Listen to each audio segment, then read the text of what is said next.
What's up, Drop Pod listeners? You can check out new episodes of the Drop Podcast every Tuesday and Thursday, wherever you listen to podcasts. You can find all of our content on YouTube at the Drop Golf Podcast and on our socials. That's Instagram and Twitter at the Drop_pod. No matter how you consume us, like, subscribe, rate, review, all that good stuff. Follow and listen along. This episode is brought to you by George Wall Ford. George Wall Ford in Red Bank, New Jersey is family owned and operated, proudly serving New Jersey residents with superior customer service since 1960. Rye, share your story about your experience there. Mike, I went on a tangent in one of our episodes previously about it, but I can't say enough good things about George Wall Ford. I needed a new car. I had an old. I loved the brand that I had. I loved, it was an SUV, but had 165,000 miles on it. It was just time, So I hopped on over to George Wall Ford. I saw our guy Jerry, and Jerry and his team were awesome. I mean, from stem to stern, they're there, they're helping, they're knowledgeable. They have so many cars on the lot that you can go in and say, hey, I want a sunroof, a navigation. I want this kind of rims on it. I want this kind of this, that, and the other thing. There's a great chance that they have that car with all your specs, the color, all that thing. Me, I didn't particularly care. I just I was like, hey, I want to be high up in the car, right? I need an SUV. I'm a big guy. I got a dog. I got golf clubs. I got beach chairs in the summer. I need something that's a little more rugged, a little more. Again, I like to be higher in my car. And I went and saw Jerry. He pointed me in the right direction. And again, it's awesome to have that kind of help and support from your salesman to the finance guy to even they got somebody who helps you set up your car, right? I got an app on my phone now that's got my auto start on it. I can locate my car if I don't know where it is. I could take a trip to Japan if I wanted to and be like, did I lock my car? And I can go into the app and lock my car. So even people helping you set up that stuff, just the hands-on approach over there is incredible. So if you need a car, head on over to George Wall. And go ask for Jerry. They were awesome there. Again, stem to stern from everybody. I can't say enough good things about it. It was an unbelievable experience. So to Ryan's point, there isn't a better place to shop for a brand new car. Just call 732-704-1932 and ask for Jeremy Wall. George Wall Ford in Red Bank for all your car buying needs.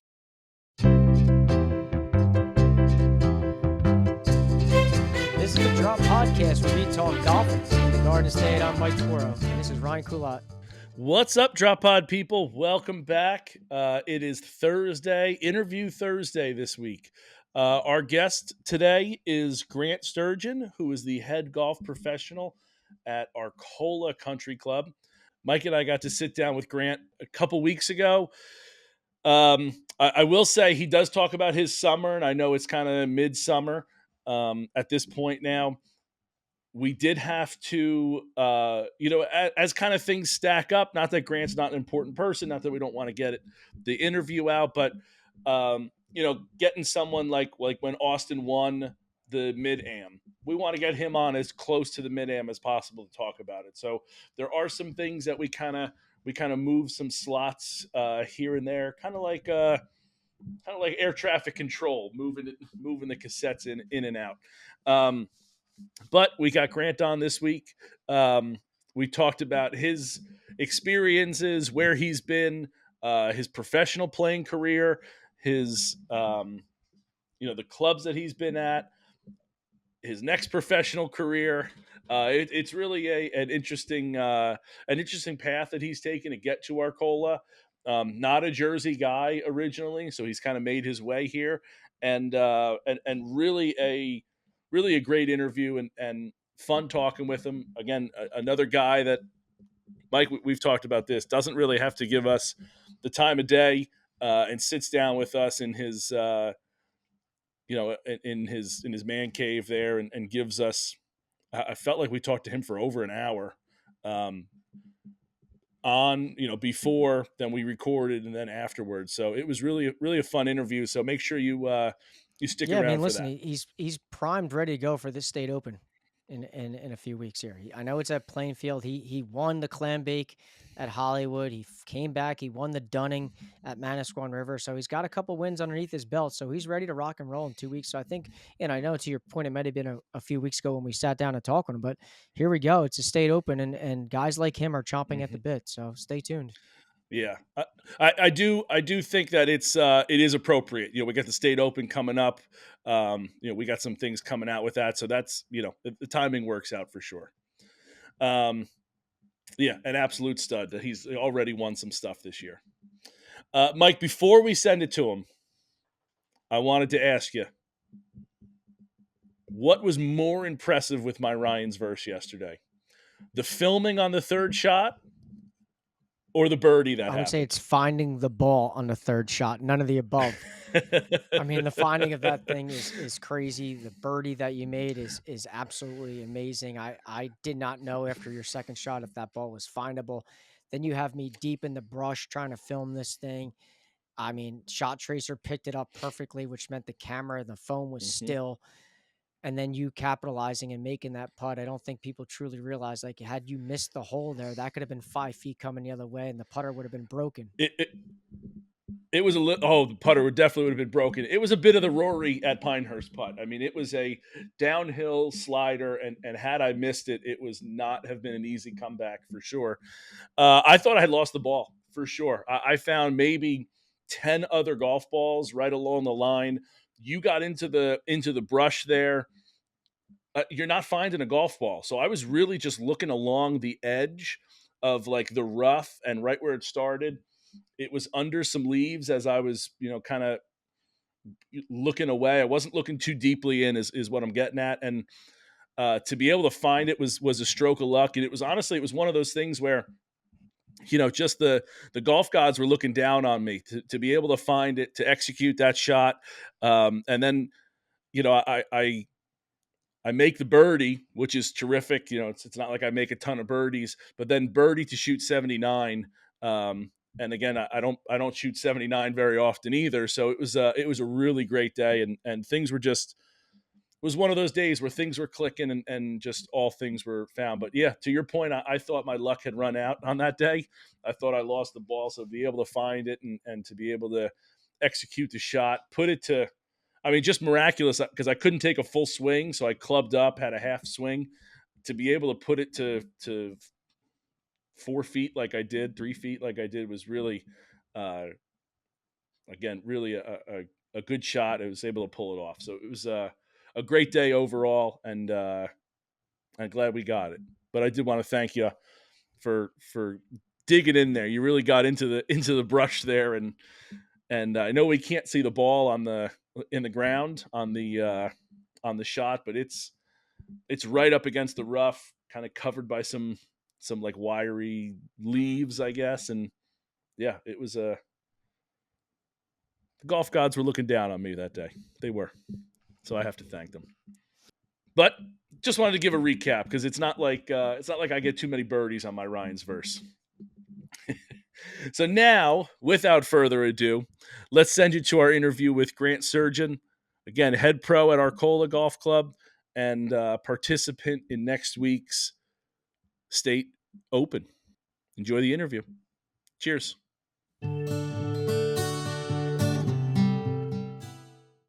So today's guest is coming off a nice victory to start his 2024 season.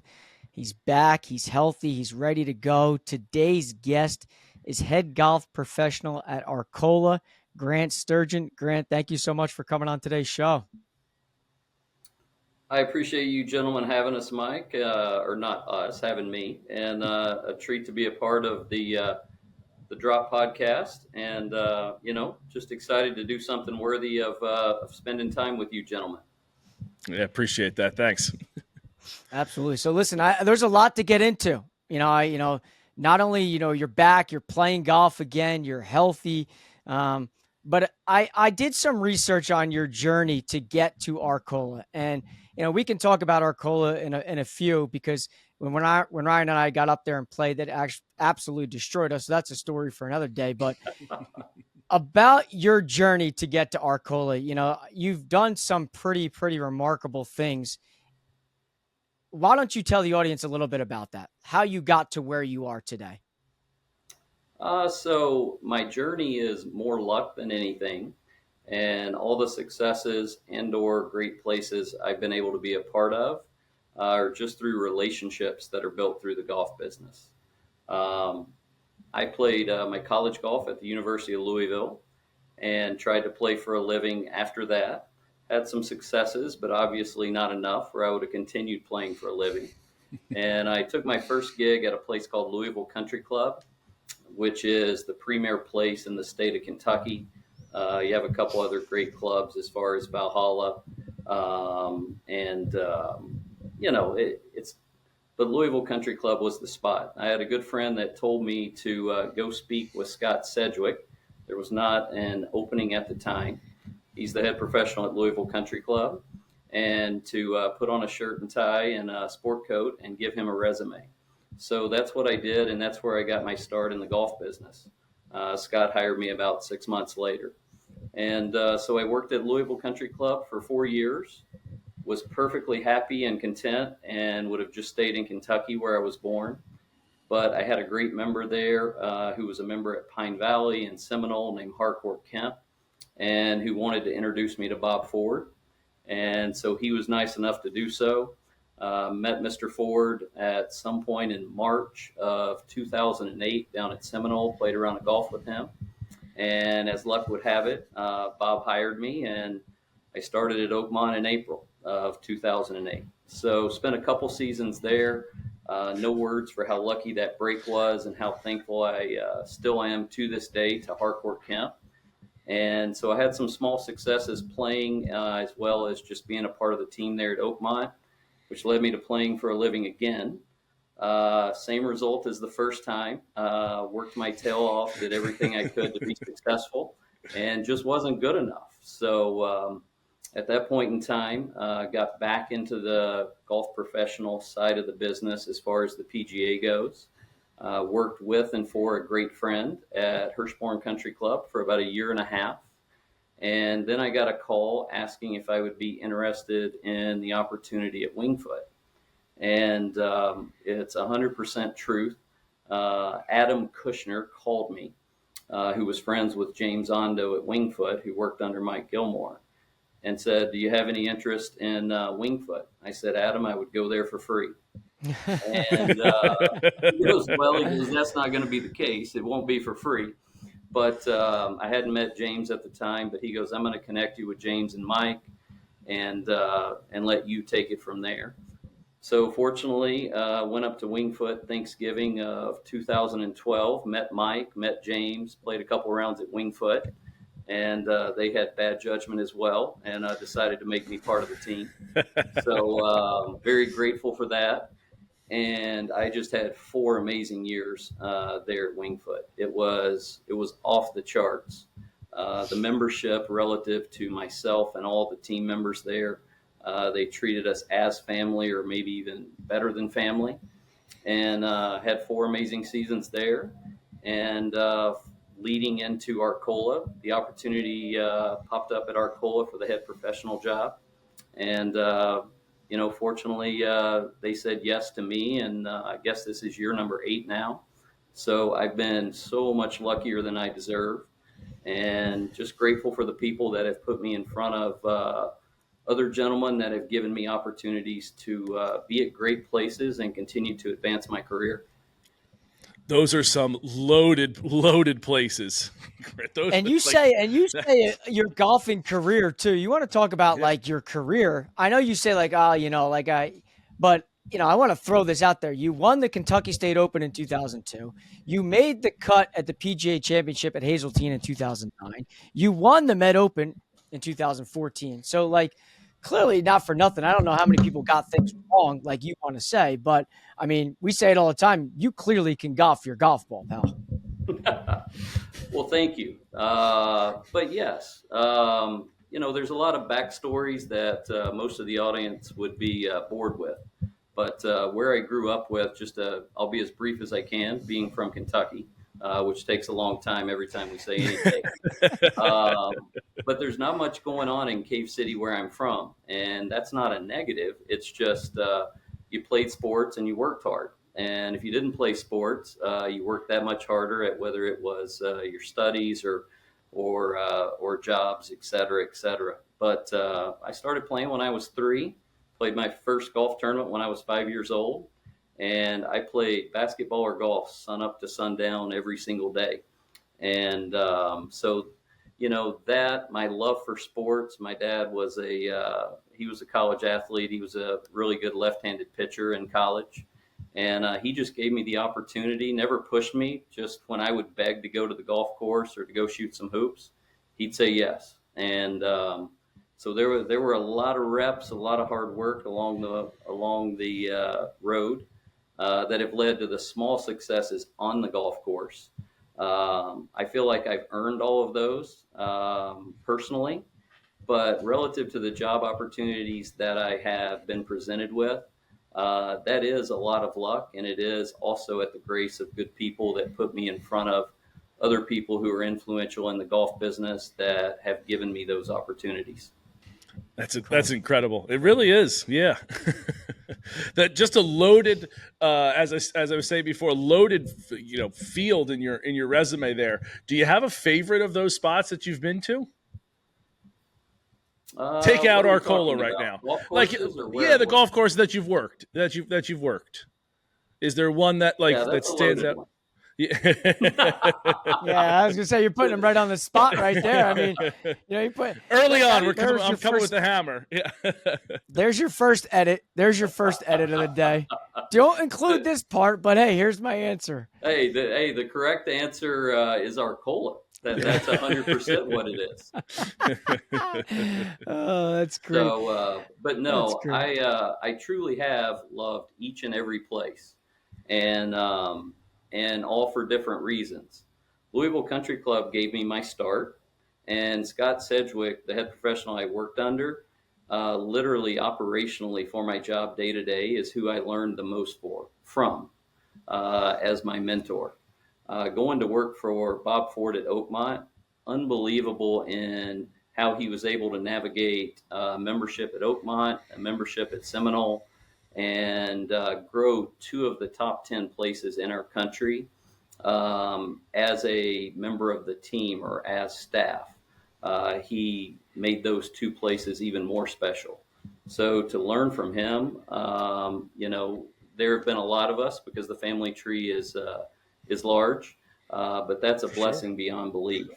And back in Louisville at Hirschborn, working with one of my closest friends for his business acumen, Mike Gilmore at Wingfoot, who, I mean, holy cow, $1 million personality would be underselling him.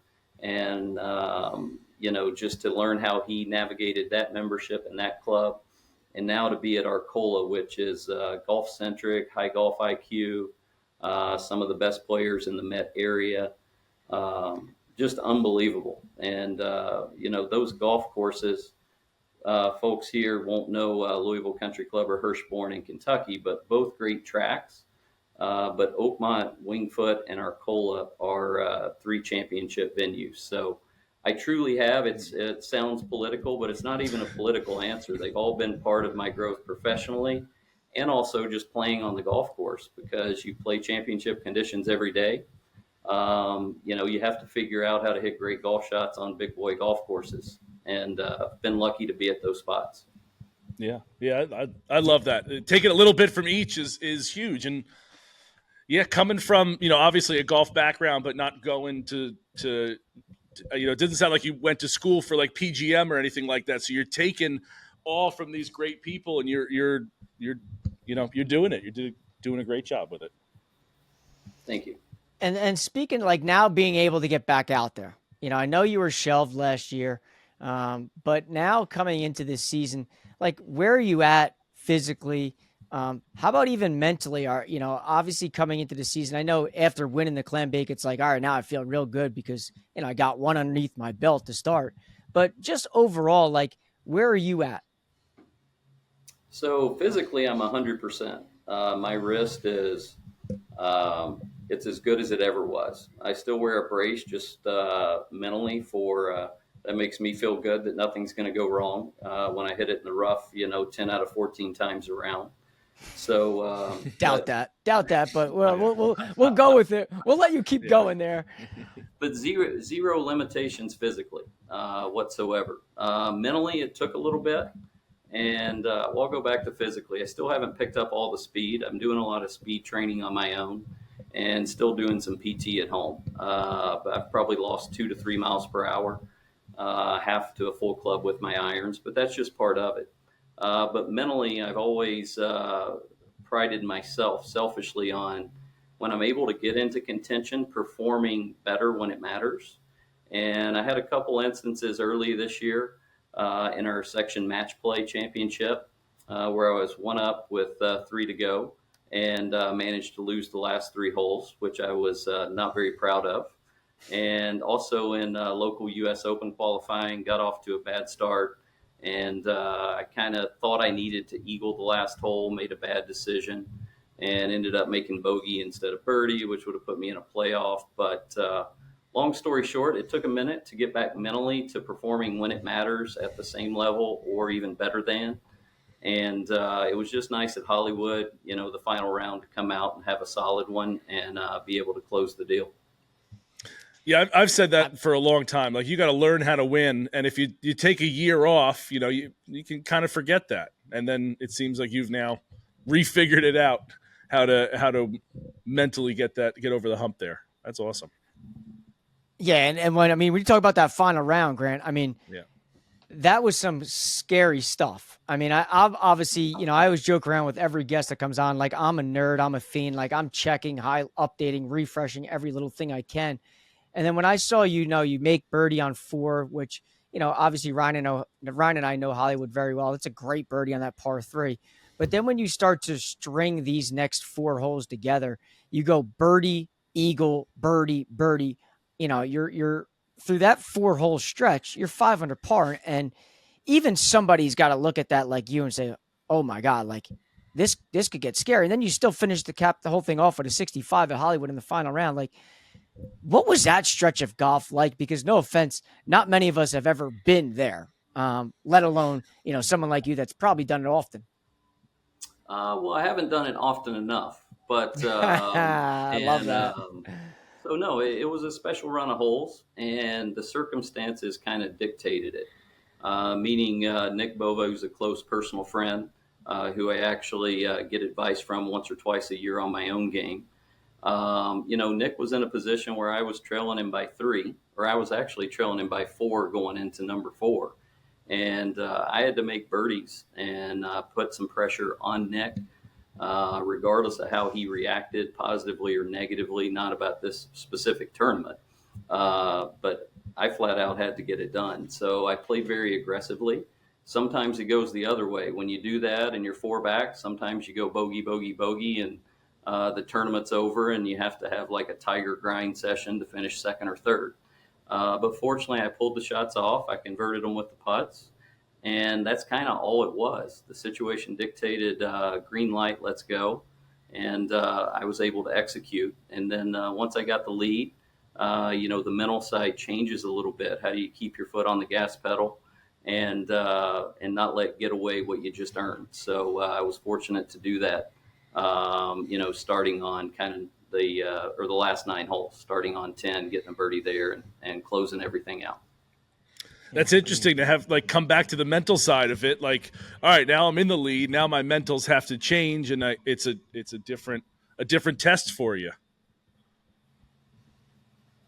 No, it is, and it's the unique thing about golf. Essentially, is it's still an athletic sport. It takes about 1.25 or 1.5 seconds to make a golf swing, and we can't have a ton of thoughts going on during that. So you have to mentally prepare for the shot and then trust it and let it go. And then you have to find a way in between shots to occupy all of that time to where it doesn't negatively influence when you're in motion. And that's something that I was not great at both times when I played for a living. And I got to know Mike Diffley, the head professional over at Pelham Country Club.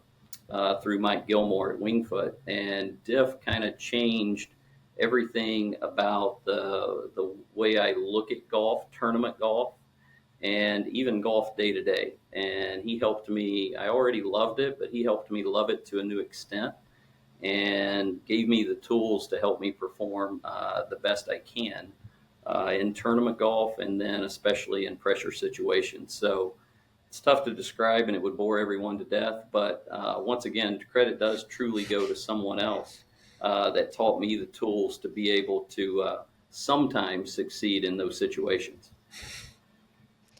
When did we go to the long putter? Has that always been something that's been in your repertoire? Like, I know when I was like reading things and watching some videos, you said the flat stick is something that is a strength of yours. And I think that was part of your comments after winning, the Clambake was the putter kind of got hot, and, you felt like that was one of the things that could carry you. How long has the long stick been in the bag? Well, I've got an extensive love-hate relationship over a lot of years with the flat stick. And, we all do. We all do. We all do. I listen. That's my major pet peeve with golf. Yeah, no, absolutely. And my putter's been tested to the max. Just the clubs that I worked at, Wingfoot and Oakmont. If you can't roll the rock there, I mean, golf's not very much fun. So, no offense, Arcola's not far off either. Yeah. Well, the greens at Arcola, without throwing a shot out at Oakmont, I'm not going to say they're quicker than Oakmont, but Paul Dottie, our super, does one heck of a job, and they're right there. So the last three of the last four opportunities I've had have given me plenty of tests with the flat stick. But the quick is, so growing up, I was relative to my peers, whatever level I played on, I was a really solid ball striker, but wedge game and specifically putting was very hot and cold, and that's the main reason I was unsuccessful both times playing for a living full time. So I went to a belly putter after college, and that gave me the ability to have some successes along the way. And then our friends at the USGA, they were nice enough to tell me I could not do that anymore. Very grateful to them for that. Not really. And so it took me about 18 months to learn how to use the long one. Went and saw Eric Kaplan down in Florida. My better half actually set up that lesson as a gift because he's worked with Bernard Longer from time to time. And he essentially helped me learn how to use the long one. And so, like I said, it still took like 18 months just to get back to where I felt like I could make some putts. But it has truly turned into a strength as I've gotten older, more out of shape, practice less, play less. It's silly. Essentially, what used to be my weaknesses are more now my strengths. So wedge play and putting are what saved me when I post some good scores and maybe get a W. And when I don't, then I'm like every other club pro who works day to day. It's funny you say that because we've talked to how many club pros, Mike, that say like, oh, I'd love to get out and beat some, beat balls or chip or putt, and they get no time to do any of that. And it's, I practiced today. I spent 5 minutes putting for, 3 balls down and went around once, and now I'm good.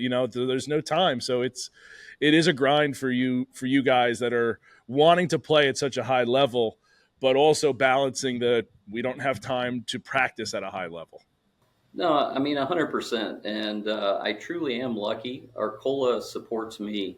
One, playing with members at the club, do as much as I possibly can relative to the work responsibilities. 1.5, 2 rounds a week on average, but they support that, and they're perfectly fine if I go out and practice. I just don't do it much. It's not the right thing to do, just from the perspective of giving golf lessons, managing the operation, being present for guest groups, etc. But, it is challenging whether the opportunity is there or not. But I don't want to cry wolf and say I never get to practice and play, because I'm probably luckier than most club professionals, simply because of Arcola and the atmosphere and the nature of the club.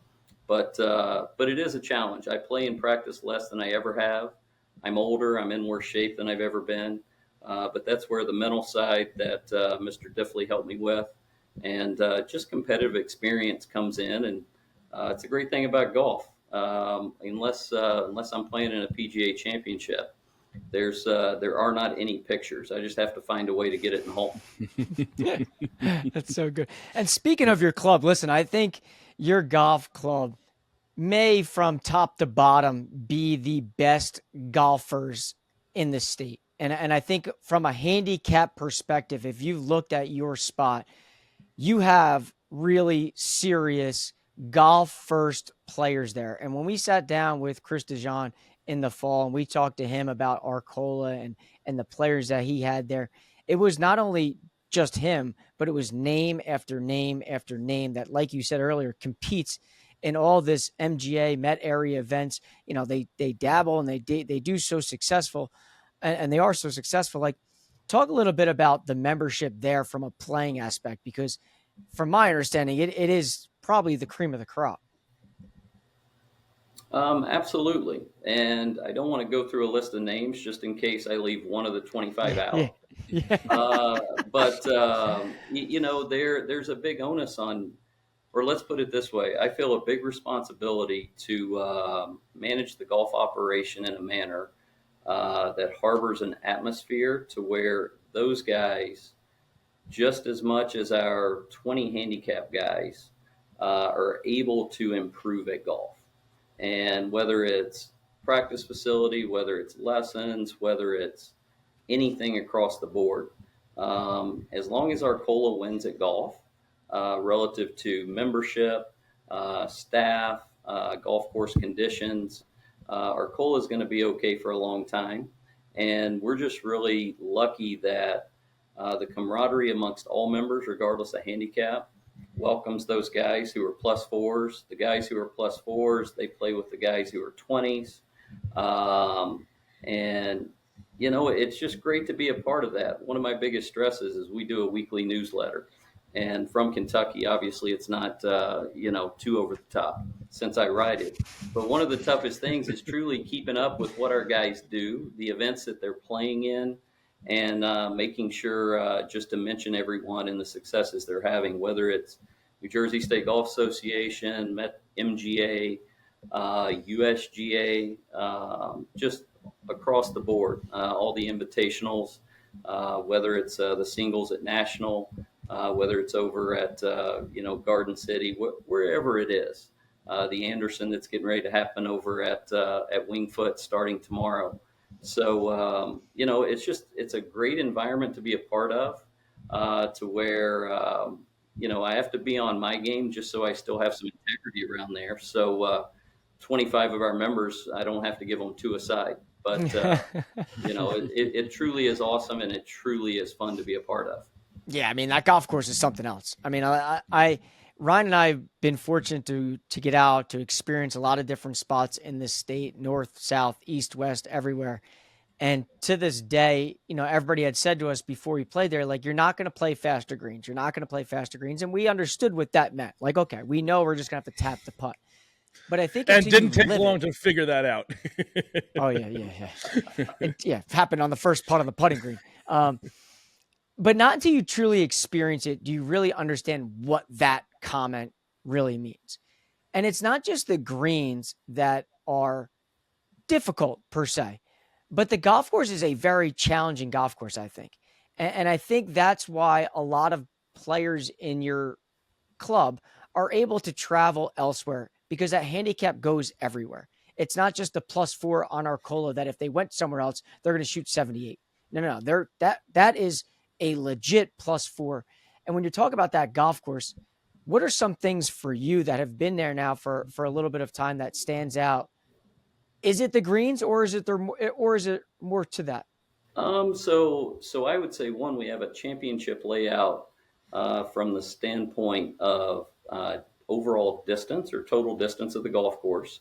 We can stretch it out to a little over 7,300 yards. That's one factor. The second factor is just Paul Dottie, our superintendent, and the conditions in which he maintains our course. So not even just speaking about the greens, but when Mother Nature permits, we're firm and fast. And rain's no fun, but rain yields low scores. and firm and fast does not, regardless of rough height. So the support of Paul from our membership, enabling him to keep our golf course in the conditions that it is, and then his talents yield our course to be very challenging.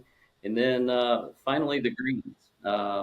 If you're rolling the rock at Arcola, we don't have a ton of slope in our greens. Even though we were 1909, the golf course has been touched by a few guys' hands over the years. It's changed relative to property where we've had to purchase more and or sell off because of Route 4 and or the Parkway, etc. But our greens, they don't have a ton of slope. So when you have a guy as talented as Paul, he can tune those up to, somewhere in the ballpark of 13.5 to 15.5. And if you're rolling it well, you make everything. And if you're not, it's like a nightmare with your eyes open. So, it's kind of a place to where you can flat out shoot a number if you have it going, because the corridors to drive it in are somewhat forgiving, and the greens don't have a ton of slope and they're perfect.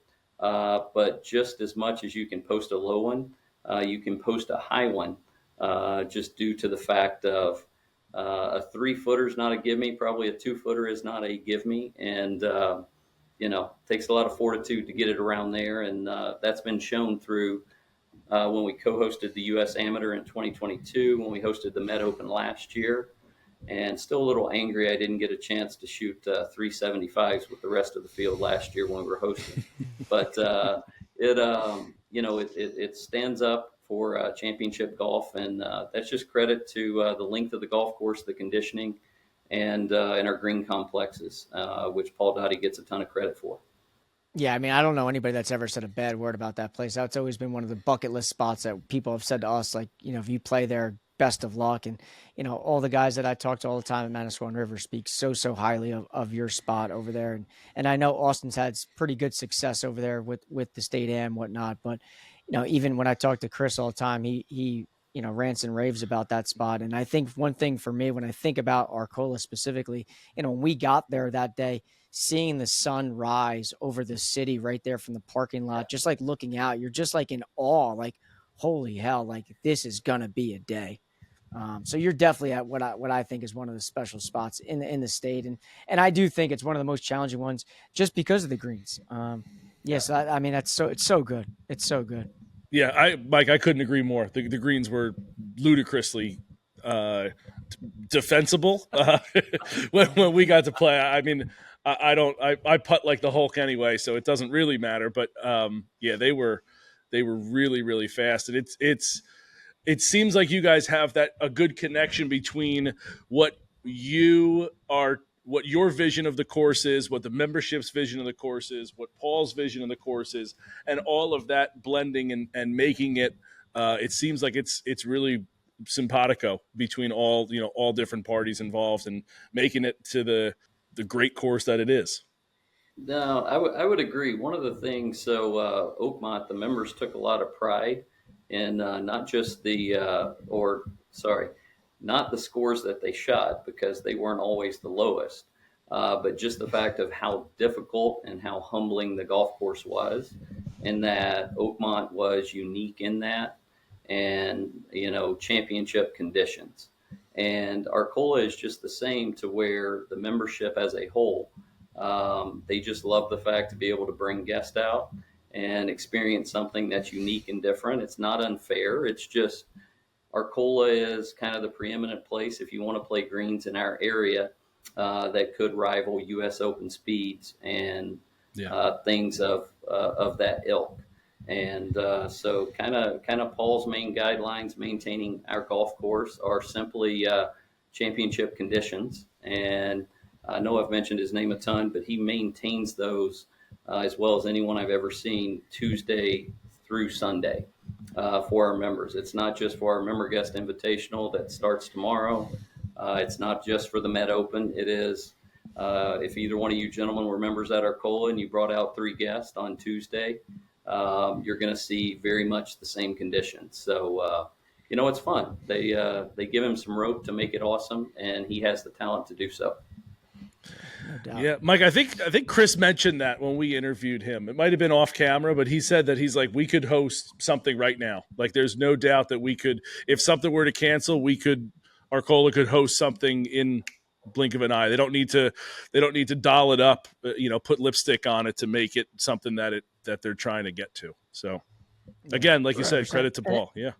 Yeah. And then Grant, like what is your rest of your schedule looking like? I know coming off that win, listen, I think like anybody, any competitor, you win a tournament, you're ready to go tee it up the next day in the next event because, you just coming off a hot round.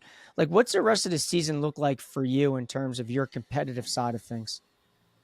So at the beginning of each year, if I'm not fortunate enough to qualify for one, a PGA championship, or two, a US Open, something like that, I simply look at it as kind of 7 majors. So we have 4 in our section, our match play, Clambake, our section championship, the fall finale. We also have the Met Open, which is every August. We have the New Jersey State Open, which is in July. So very excited for that down at Plainfield. And if I'm fortunate enough to, via the section championship, to qualify, I'll have the National Professional Championship for the PGA next April to try to get into another PGA. So those are kind of the 7 events that, I try to make time to, whether it's 30 minutes a day, the week or 10 days leading up to do something, whether it's short game, full swing, other than playing golf with members, that I do my best to try to be prepared for success. Sometimes work gets in the way. Sometimes talent and execution get in the way. But certainly looking forward to the State Open down at Plainfield, followed by the Met Open at Weyburn in August. Yeah, another busy summer for you ahead. And listen, I know where I'll be looking at the leaderboard to see your name pop around. So hopefully it's up at the top, but I will say is, one of the things I think, one of the questions I always have for guests and people like yourself who have had the opportunity to play a lot of spots.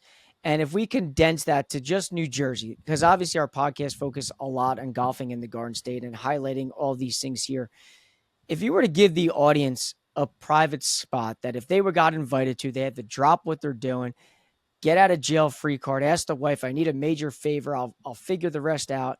But you can't count Pine Valley. You can't count Arcola because that's your home course. Is there a spot that you would say, hey, listen, you got to figure it out and you just got invited, you got to go?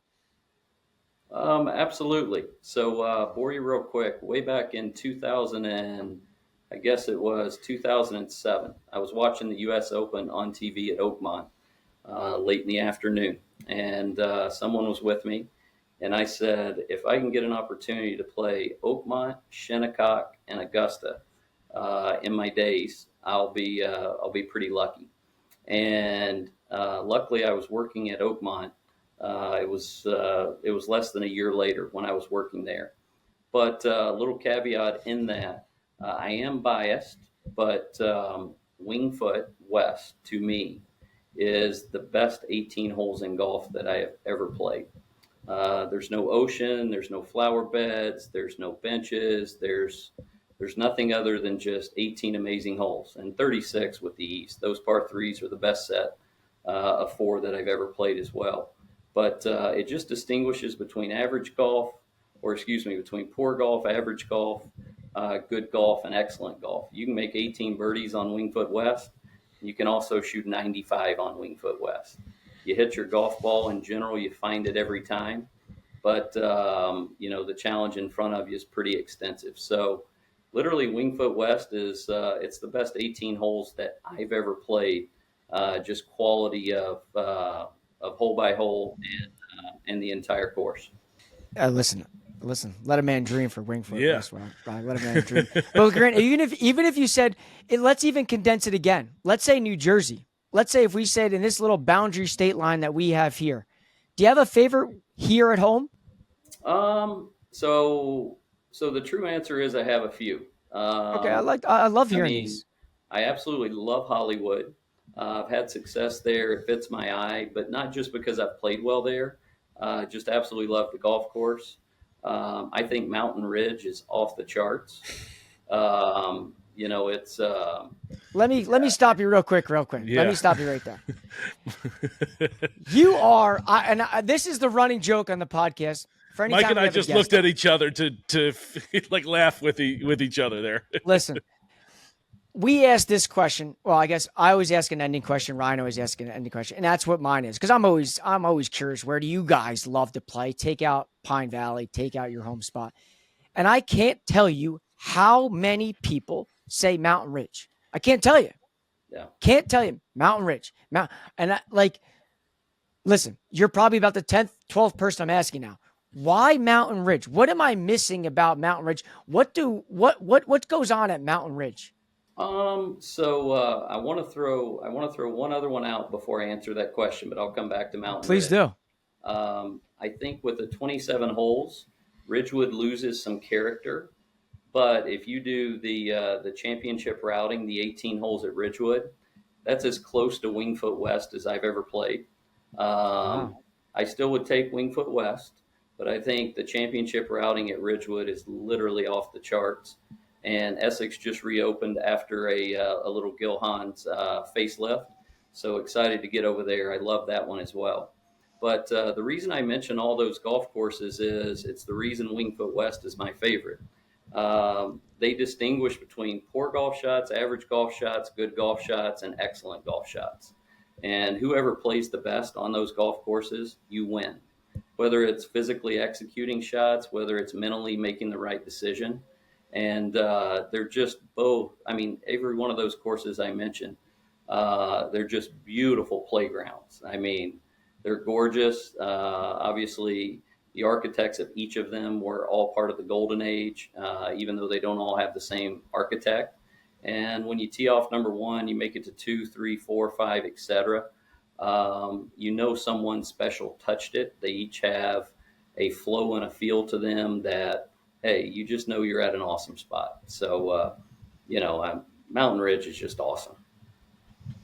There you go, Ryan. It's amazing. It really is for a place that like doesn't get the recognition that people that we've had on give it. It's not, it's not like one of those that's like super talked about until you talk to people like yourself that are like, this is an excellent place. So I don't know if that's intentional from them or whatnot, but it's amazing how many people say Mountain Ridge. It really is. When you are playing competitively, let me start here. I think golfers are rather quirky by nature, right? We all have our little quirks or habits or whatever we need, superstitions, some people want to call them. When you're getting ready to be competitive or getting ready to tee it up and like, okay, we're going out and we're gearing up and I'm going to beat you. Are there things that you need to do or some quirks or habits or superstitions that you may have before you get ready for some kind of competition? So yes and no. If you ask my close friends, you probably get a lot of answers. Personally, I don't think so. So there's not something that I follow as far as a lucky pair of socks, lucky color of, golf shirt, anything like that as far as playing a practice round or, all these kinds of things. But I do have a pretty regimented routine. Let's call it pre-round. I learned that from Mike Diffley. So I'm a person by nature that talks slow, maybe even thinks slow, making fun of myself. But a lot's going on internally, competitively, and also between the ears. So for me, I have to get to the golf course extra early. I've got a handful of swing aids that I use to get loose. Need to find a quiet place, go through mentally, slowing my heart rate down. I go putt for a certain amount of time. Then I hit balls. Then I hit a few chips. Then I putt again. Then I go to number one tee. And, the nature of my job is social, and I enjoy that. I have a ton of friends at the golf course, all the tournaments that I'm playing in, especially regionally. But I'm not that social or talkative before a round just because I'm so amped up internally. And I'm trying to find a way to get my body to just chill. And so I have to get there extra early, follow a routine, and not overly talkative, and kind of just working on my breathing to kind of get into competitive mode. So it's not pre-tournament, they aren't necessarily things that are luck based if I happen to win the last golf tournament. But there's a pretty regimented routine that I follow to try to feel and be the best that I can be that day. What about out there on the course? Like, do you have to have a certain amount of tees in your pocket, or you use a particular number ball or anything like that? No, I mean, literally the only thing I would have on that front, my golf ball has the play number 14 on it.